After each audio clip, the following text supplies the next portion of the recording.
Okay, part two. Part two. Later the next day. Yeah. Okay. So we left off in the dressing room. We're trying in our heads before we press play on this or record on this video to figure out the order of things. So if we get something out of order, sorry, but we're doing our best. Also, there's a decent chance because of the way that they structure it that the order with which we went through the rooms could be very different from how you go through the rooms too. Very true. So, you know, do with that what you will, and you can be mad all you want that we told you the wrong order, but storyline wise, I mean, okay, so we've had the dressing room incident. Raul and Christine have a plan. They've got the plan. So, yep. So then from there, we were ushered out of the room by, I think it was a stagehand at that one. Yeah. Or it was either the stagehand or Madame Giry. I can't remember. I don't remember, but somebody ushered us to the next area. Which was? I'm going to call it the rooftop window, right? When they meet on the rooftop. This is probably my favorite part of the whole thing, I think. Wasn't it? No, it was the hanging. No, I liked this. No, I know that. But the order, I do think that it was. We already got the order wrong. Just kidding. We were ushered to almost the rooftop. We were ushered to the catwalk. The catwalks. The catwalks. Yep, because the flies. Yes, because you know in the storyline that the stagehand gets hung. He dies. I mean, spoiler alert. I don't think that's a spoiler alert. If you know the story, it's not a spoiler, but he gets hung and we get to see it happen. Yes. I actually really enjoyed, this sounds terrible to say, but I really enjoyed that space. It was acrobatic. It was. They were jumping all over. Flying above us, around around us. Like, I mean. Again, the Phantom came out of nowhere. Behind us. That's what freaked me out. Yeah. He was in front of us, and next thing we knew it, he was behind us, and we don't know we got there. Yeah. I really would like to just go and explore that whole building with the lights on. Yes, please. And I think I even leaned over and said to you probably 2 or 3 times, like, I just want to play on this set. I just want to play. I want to play too. Yeah. So it was so cool. The blocking was brilliant. It was just really well directed. Again, great use of lighting in there too. Oh my God, yeah. Beautiful use of lighting in there. I mean, it was incredible. It was absolutely incredible. From there, we went to the rooftop window scene. Yes. So now we're back. And we both, again, lost every ounce of our God-given minds. The space was beautiful. The space was gorgeous. The set design in that room specifically was my favorite of the whole show. Yes. And it was my favorite. Yeah. It was so good. So we were sitting inside, and Raul and Christine were outside, and there were windows, and they were on the other side of the windows, and we saw them on the terrace, what would have been the terrace. Yeah, and we saw them start their song in love and and then they open the windows and come into the space with us and continue their song. But while that's happening, it's been 48 hours, guys, and she's still in awe. I mean, I am too.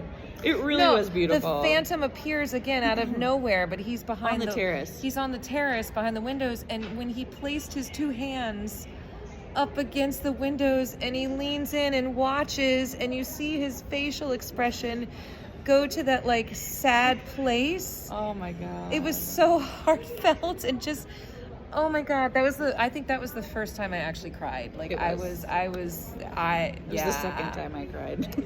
And I would like to add, while I was in that space, sitting right next to me, Diane Paulus, and if I've mentioned her name to a few people and they all go, who? If you are a true theater person, you know that she is a director, she did Waitress. I think just look her up. She's done her credits. She works in Boston at Art, and the shows there that transfer to Broadway are, I mean, oh my God. So her vision, and anyway, she had a notepad and she was taking notes, and I was just, Yeah. fascinated by that, like what's she writing? But of course, like I'm not gonna try to read her notes. I'm not. I tried. I'll be honest. I tried. I really tried. Yeah. Because then sitting directly to my right was Sir Andrew Lloyd Webber's We don't know his exact title, but he seemed like an assistant. bodyguard, both. We don't know, but he was sitting next to me, and he was taking notes too for Sir Andrew Lloyd Webber the whole time.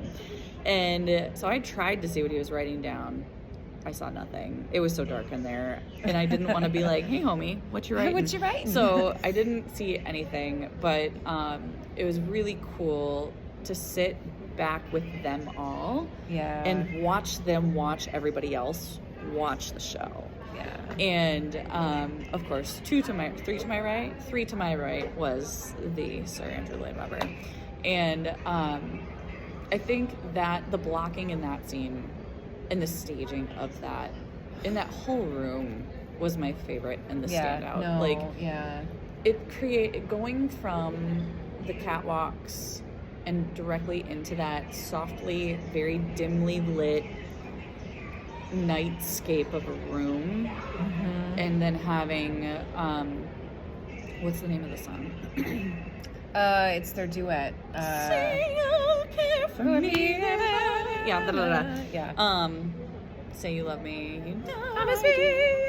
that one. All I ask of you. There it is. We're getting our MFAs in musical theater. Can you tell?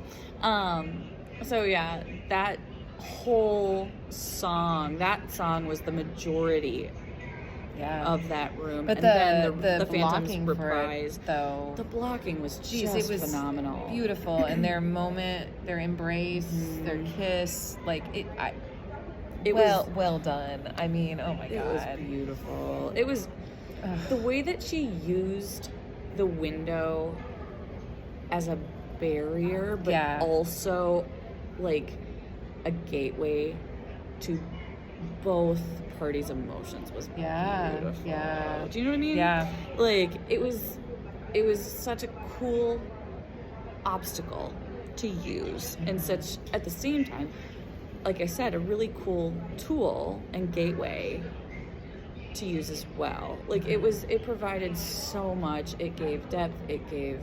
I mean, it just. It gave. Yeah. Like it was just so good. Best scene in the whole thing. It was phenomenal. But then there was more. There was so much more. So much more. Because then we get escorted to the next space, which is the very tiny squished. Yeah, it started. We went across a balcony, and you could peer down into the scene that had already started as we were walking across the balcony, and I was standing next to Sir Andrew Lloyd Webber as we both peered down and watched the thing, and then continued to walk. And then we get to the door to get into this room, and Sir Andrew Lloyd Webber looks at me and he says, "After you." And I said, "Thank you," and continued to walk into a very squeezed space, which he did not go into. Yeah. If he had walked into the room, I think you and I were standing maybe 2 inches from the door that eventually closed behind us. Yeah. So if he had tried to come into that room, he would have literally been on top of us. Yeah, so he stayed up. He went back up to the the balcony. But again, this room too, incredible blocking. Holy cow! The lighting design. The light design was great. Use of shadows. We've been calling it the shadow room. Yeah, it's the indoor version of the graveyard. Yeah, I'm going to say that. What we are assuming. We're not sure because we know there was a weather malfunction, so we're assuming that the space they brought us into is their if it rains kind of space. We're going to do the graveyard scene here. Their punting space, if you will. Yeah, but it was. Oh my God! It didn't matter. We were in the graveyard. It really didn't. Aside from the fact that it was so squished, and we all were in there. Yeah, all 50 of us. All 50 of us were up in there. They did not split us up. We were all up in Christine's business. Yeah. But the use of shadows, and the use of the double layer of that room was brilliant. And. The blocking for that one is where I was blown away because I think it was Christine would make a a shape with her body, and then the shadow was not Christine. The shadow was like the Phantom doing the same shape, standing up above her on that balcony, looking down. Yeah. And then you saw the shadows because Raoul went up there, and that was really cool. And that's the room where Christine started singing Not All I Ask of You. No, That's her big ballad with her beautiful, companion, you were once wishing you were somehow here again. Good job. Yes. Which oh my God, and the cloak, right? We know the cloak for that is always stunning, and this was I wanted to take it home. We saw the cloak on the floor. We saw it laying on the floor as we were walking outside, and we both went, "Oh my God, it's the cloak! Oh my God, it's the cloak!" Yeah, it was. Yeah, top tier. Yeah, top tier. But when she sang the "Wishing You Were Somehow Here Again" in that space, and her father's violin was there on the grave. Yeah. On the grave, and there was a whole bit. I started to put together. The violinist from the beginning. Oh, I did not put together the violinist at the beginning. This is a big spoiler alert. This is a big massive spoiler alert, because the violin gets set down. I knew, the thing is I know the story, so I knew that her father was a musician and that she talked about the violin and stuff. Like, I knew that. But it wasn't until we went to the next room, which wasn't a room, it was the rooftop outside. Yeah. Where we saw the violinist from the very first room, and he was there with his violin, but he was frozen, and it was a statue with angel wings within the angel wing statue. Yeah, it was basically his grave, if you will, there, and that's why we think this scene, that when we walked outside, we think that is where the graveyard scene is actually supposed to happen, and where, well, at least we hope that's where it's supposed to happen when it's not raining. So the day before, we had gotten emails saying that the show might be canceled because some of the tech had gotten damaged in the rain because there's an outside element, and we didn't really know what that meant, and I was trying to figure out, like, who's getting fired? You know, because how do you not account for something like that? Well, I knew by talking to some people that I actually know that are involved in the thing. I knew that there was an outdoor element. I knew it was on the rooftop, and I knew that they had a rain thing. Like, if it was going to rain, something else that they were going to do. So that's why we think the room before might have been, if there was rain, we're going to do it here. If it's not raining, we'll do it here. Yeah. But the problem is because it's an old building, the electrical thing had to do with, there was water because it was like a flash flood. Yeah. So water like came into the space and messed with the electrical. Yep. And they weren't sure if they were going to be able to fix that. And so it looks like when it rains, they do have a way to keep doing the show. Because we were when we went outside, they had a covering. Yep. We had to look through the covering to see. It was almost like scaffolding. Yeah. Was above us, like with the roof above us. And then they had some plastic, I think, so that if it's like torrential rain, it'll. Yeah. So at least that's where I hope that they do that whole scene. Because that would be and then they would like sing to him, like he'd be there and she'd sing "Wishing You Were Somehow Here Again" there. Right. But we don't know. That's speculation. That's why we have to go see it again. We have to see it again. Shoot. Yeah. Darn. I know. Yeah. So we went from there to. Is this where we took the escalator and we ended up in the basement? Oh yeah. Yep. Yeah. We took the escalator again. Down. Way down. All the way down. And at this point, we were in. Oh yeah, because the Phantom kidnaps Christine. Yep. So we were in the dungeon again. And did we talk about the dungeon before? No, I think this is the first time. No, because there's the second time where he's at the piano and she rips his mask off. We didn't talk about that. We need to go back and talk about that. She hasn't ripped the mask off yet. She has, so. When does she rip the mask off in the show? Do you remember the order of that? Somewhere in there we get that scene where she rips the mask off and he's like, "Oh my God!" But I think it's this part. This is this section. Before they go and talk about the masks and like show how he got his first mask. I'm pretty sure. Not. If you've seen the production, you know it's later in the show that she rips it off because she wants to see his face. It's towards the end of the show. That's when it happens. It's towards the end of the show. I'm too tired to argue with you today. It is. Because that moment at the end of the show, well, we haven't gotten to that yet. That was my other favorite moment was the very end of the show. Very true.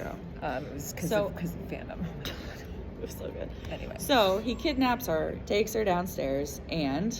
Well, do we talk about the missing element that we learned about first? Oh, yeah.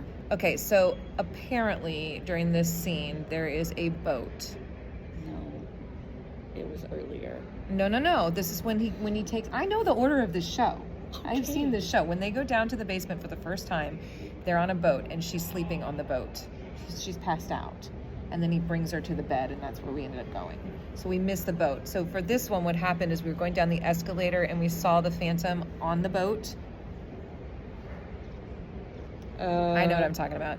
We saw the Phantom on the boat, but he was... Maybe still. This is why our professors get annoyed with us. Yeah, right. We argue with each other all the time. The boat wasn't moving. It was like we were going down the elevator, it was escalator, and we saw him, and we were like, "Oh, that's really cool." It wasn't a bummer until we knew it was a bummer. Yeah. Because we were told at the end by Sir Andrew Lloyd Webber, the only thing that he apologized for at the end, he was like, "I'm so sorry you didn't get the boat." And we were like, "What are you talking about? We enjoyed this show so much." He's like, "There was no boat." And we were like, "What?" Well, because of the electrical and the weather. And yesterday we had to stop the dress rehearsal early. No boat. And we were like, "So?" As a trade-off, we got to watch him watch the show. Very true. It's so anyway, they have Phantom on a boat as you're passing, but you don't see Christine with him. No. She's but apparently on the there's an actual boat where you see Christine, and I guess the boat must travel to the room, and she might get placed on the bed, because the next room we went to was the bed with Christine laying there. And I want you to talk about this section, because this was like the dream sequence basically. She was dreaming. Yeah. And the Mickey Mouse hands.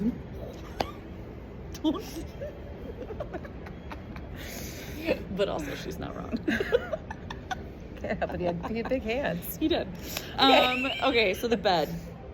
The bed was amazing. It was incredible. Like, it's a big circular, essentially table bed, and it's kind of up on a little like a cake pedestal thing. And excuse me. And she's laying there. It's blue like satin. And she's in a white dress, and so it's just visually stunning, right? And it's very it is dreamlike. Yeah. And we realized at the end, well, I realized, I guess we didn't talk about this part, I'm sure you did too, but like we realized at the end of it that it was supposed to be her dream. And so she's laying there, and she's kind of coming to a little bit, and then all of a sudden, right over her shoulder, out of the headboard, comes a hand. Okay, go ahead. Okay, you're weird. All right. It's basically like, yeah, it like came, his hands came out like this, and like from behind the headboard, and that's all you saw until she sat up, and then all of a sudden his whole torso came out of the bed and like enveloped her. Yeah. And creepy. It was super creepy. But and he has really big hands, so I joke because he was wearing white gloves. And I was like, he was doing like hand choreography before we saw his whole face, and it looked like Mickey Mouse hands. I'm sorry that you have big hands, but yeah, it's true. And so, but yeah, I mean, it was still beautiful. It was still so cool, and in an aspect I was not anticipating at all. No. Like, again, just one of those moments, like with the window, like such a cool use of scenery, and like such a cool idea for blocking and potentially choreography. Like, it was just so stinking cool and like creepy, but it added a really good element of creepy. And it was just so good. It didn't last very long. Nope. Then she woke up. And then he disappeared again, and all of a sudden was behind us. Where'd he come from? We have no clue. And like I said, That's why he was sweating. Yeah, he was running. All props to you, dude. So yeah, it was incredible. Like, just to see, like I said, I want to be able to walk through that space with the lights on. Yeah. And see all the back paths and stuff. So yeah, from there, then we go. Wedding. They were gonna get. She got the veil. Yeah, she got the veil. So then it must be going into the scene in the red. What would have been the Masquerade, except we sang Masquerade at the beginning of the show. Yeah. So that one was. I did think that having it was a little Masquerade out at the of beginning place. was like jarring, and maybe that's why But- I wasn't entirely sure how I was going to feel about it, because all of a sudden it was completely out of order. Yes, we started the Masquerade, and Yeah. it was, and for me, I was just so like, oh my God, I'm here and I'm doing this thing She was starstruck. It didn't bother me that I Yeah. was like masquerading right there, and I didn't process it honestly until just now that I'm like, oh, this is where the Masquerade would have happened. So Yeah. we're on stage, and he's in Phantom because Yeah. Phantom interrupts, with the red and then the chandelier and all of that stuff. We're now in that space. Yes. So goodbye Masquerade. We're already in masks anyway, but Right. we're going right into the show where the Phantom's in his red, Yeah. and Christine's in her red, and it's a Yeah. sultry, seductive Yeah. sequence. So cool. But And that's when the chandelier stuff, right? That's the same room. yeah, because we both shot up out of our seats and we're like, Okay, nope, we're leaving. this section, the chandelier was like, you could see the fear in the actors. Yeah. You could see, because they put chairs out. I think they need to get rid of the chairs, honestly. And I think agree. they'll do that in the future, because what happened was they told us to come in and sit and watch the wedding. and we were seated, and then when it got rumble scary with the chandelier was massive. It was huge. And it started to shake. Yeah. And then the actors who were in charge they were characters in the show. I can't remember which characters they were. I don't remember, but they were telling us like to get out of our chairs, like the row. Come quickly. The row in front of us, like, come quickly. And then this man steps right in front of me, and I was like, I can't see now, and I'm not missing this chandelier, damn it. So, like, I had to scooch myself over, but I was kind of mad at that. So I think they're going to need to fix that sequence so that it doesn't feel like, oh my God, we have to stand and it's gonna fall real soon. Like, and it does. At the same time, though, effectively bringing people into the world. It's true. We're supposed to be frantic anyway. It's supposed to be crazy. I just was scared I was going to miss the Yeah. main event. Yeah. I did not. So it was fine. And it was, shaky, and then drop. And then it would shake again, and it dropped again. And the sound that went with it. Jeez Louise. It was... The sound design for the show was incredible. Especially for a non-traditional theater space. Yeah. With a lot of steel and a lot of concrete and cement. Yeah, Like, it didn't echo at all. It very well done. Okay, from there... Chandeliers dropped. Chandelier has dropped. The doors open. From there, we went out into the final room, which was the same room we started in. I think it was, because the confetti was on the floor. Masquerade. Yeah. Also, if you do not, like I said in the last video, if you do not wear shoes with good grips on it, you will slip on that confetti. I was wearing super cute, like, strappy sandals, but it was slippery, and I did slip because it's dark too, so I wasn't, and I didn't really realize that we were back in that room until I slipped on the confetti. So just watch your step. Watch your step. Hold the hand of the person next to you. Like, something. Just make sure that you're careful, because the confetti is slippery on that floor. Yeah. So, but anyways, we're back in the room where we started, which is, again, his dungeon lair. Kind of. Yes.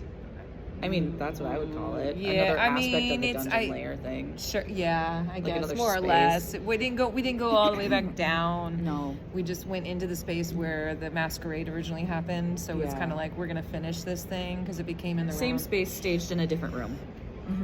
Yeah. And so that's when, they had the big double doors open, and Raoul had his hands and his feet bound, and he was struggling against the ropes, trying to get to Christine. And, yeah, I mean, that was heartbreaking. Yeah. Like, that, the whole, it was beautifully heartbreaking. Like, getting to be so up close and personal with the actors through the whole thing was incredible, but it didn't really, like, the emotions hit me earlier, but it, like, that scene specifically. Yeah, oh my God. The Phantom, the gentleman that played our Phantom, his name was Kyle, I think. And Christine, too. Oh, yeah, Aaron they LaCroix. were, She was, yeah. They were just so stunning together. Like, Yeah. and I ended up going like, dang it, she should stay with him. Like, I know, I was invested in that too, and that's why when she went to kiss him, it was just, I mean, yeah, we don't have a ton to say about it because there were so many like, nothing that we say can recreate effectively or communicate effectively how beautiful and intimate that moment was. Yeah. And the pull between Raoul and the Phantom for Christine, Erin LaCroix played it beautifully. She embodied it beautifully. Mm-hmm. It was yeah. It was you guys. Yeah, it was so good. Like, it was. And for me, it was the next moment. Yeah. Because we end up with just the Phantom on stage. This is another massive spoiler and a difference in how the show typically ends. Yes. Yeah. It was, again, like, I think it was probably my favorite part because of the immersion of it. Mm-hmm. And I don't know who started it. So the Phantom takes his mask off. And he just stands there. And somebody cued somebody. It was the young Phantom. He came back on he took his mask off. And then the Phantom took his mask off. And then he beckoned to everybody in the room and to everybody take their masks off. So all of us, because we were all wearing masks, took our masks off. And then the Phantom had this moment where he was watching, and he goes, like, how do you explain the facial? I mean, it reminded me, and I can't believe I'm saying this, but it reminded me of Eliza's final moment at the end of Hamilton, where she looks around and she goes, like, I don't like that it does, but it does. And yeah. Also, I like that it does because... With this, there was something really moving about it. Also because it was in the round. No, it was three-sided. It was three-sided because the back curtain. Oh, yeah. But essentially what I got, like, the way that I interpreted that moment was him all of a sudden going, like, we're going to take our masks off and we don't care. Yeah, that's exactly it. And that's what why you look like. We just want you to take your mask off and become, like, reaction. In the round, I mean, in the three sides, not round, but he was watching all of us take our masks off, and I think that's what was so touching, was him watching us take our masks off and his response to us taking our masks off. And then he just stood there, and it wasn't silent. There was still there was background music, but it felt like silence because there was no singing, there was no talking. He just stood there and just looked at all of us. Yeah, I really am curious, like, the next time we see it, with a different Phantom, if they have the same or if they have different That's what moments. I'm saying. Yeah, it'd be so interesting to see a different cast to see how it's played, because I do think much of this has some improvisation within it. Yeah. So then that was the end, and we all just kind of stood there. Yeah, I think, we all just kind of stood there. Like, I stood there kind of shocked. Like, wait a minute, what? Now it's over. We're like, that's it. And I think maybe that's what scares me so much about immersive theater. Maybe not like the whole bit, but I do think it's an aspect of it, like, becoming so heavily immersed and emotionally invested. Oh, yeah. Yeah. Like, for an actress, I'm scared of emotional investment. So, like, not scared of it. I'm just cautious. And which is why I'm not a method actor. But it took me a long second to come out of it. Like, to accept that the world was over and that I would not get to be there again. Yeah. Like, because they created such an incredible space for us to exist within, and it was comforting. Yeah. And I don't know, like, if it's because we're performers and we're used to being in that space with such highly charged emotions. but it felt like home. It felt very comforting. And even with as crazy as it was and as many things happening around us as there was, I felt very peaceful the whole time. Yeah, it's really safe and really like it just. Yeah. You're so So it did. I was surprised. It took me probably 10 minutes to kind of come down out of it. Yeah. You know, sometimes like after a show and you've the show has just landed and you've done really well. It takes you a second to step out of it. Escort you to a final room, and I think that's probably why it's there. Is it's a room. Decompress. It's the merch room. It's that you can buy drinks room. You know, like but at the same time, it's a space where you can just hang out, which is what we did with Sir Andrew Lloyd Webber. We're getting t-shirts made, guys. We're not joking. I was able to snap out of the moment because I wanted to talk to Sir Andrew Lloyd Webber, or at least be there to hear him speak at us, because he was obviously ready to be like, and he was like, how was it, guys? Like he literally, but also he was, I'm so sorry you didn't get the boat. Like that was his biggest concern, was we didn't get the boat. And then his wife was like, I know, it was a really nice moment, that boat. I'm sorry you didn't get it either. Meanwhile, like the brain that created the whole, like all of the music was standing right there. I could not have given 2 flying Fs about that boat in that moment. Like it would have been cool, but like also I've seen the stage version. Yeah. I don't need to see that again. Like I got to watch Andrew Lloyd Webber watch his show. Like I think I told you, like at one point, I can't remember at what point or in what room, but I think it was like $250 well spent. Yeah. Like just to watch him watch it. Well spent. Yeah, it was. So. Yeah, but you'll still enjoy the show without Andrew Lloyd Webber being there. Trust me. We're just really happy that we can't believe that happened. Yeah, we can't. Like it's I don't insane. have picture proof, but it happened. It did. And like there's a guy standing in the Mamma Mia Rush line with me this morning, who was also in our group that night, and he was bragging to everybody about how he got to be in the same room as Andrew Lloyd Webber. So it's just I mean. It was crazy. It was such a good, worth every penny we put down on it. I would go again in a heartbeat. Yeah. And I wouldn't even care if I watched the same cast. I mean, it'd be cool to see a different cast, but I would just go to experience it again. Yeah. Because there's a lot of Easter eggs, too, and I think there's a lot of things that we didn't see that we could have seen, because obviously we were very focused on Sir Andrew Lloyd Webber. Just saying.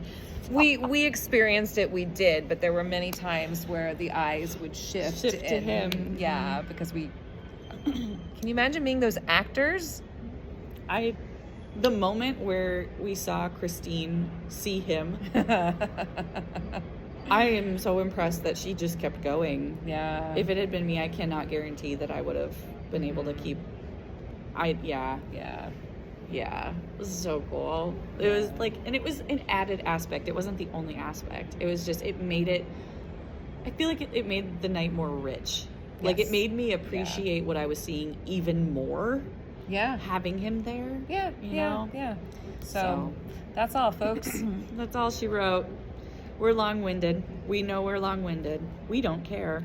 So this is for our own research anyway. So I hope you enjoy this video when it gets uploaded. Yeah. And if you have other theatrical experiences that are immersive, tell us about them. Tell us about them. We are going to be co-authoring a research paper about immersive theater. Primarily, I think, using this show as a lot of the examples, but we want to hear about other opportunities and other productions that you think were effective or not effective and potentially damaging to your theater experience. It's something that we're really interested in, and we want to hear you guys' thoughts on all of it. If you saw it or have seen it, let us know what you think.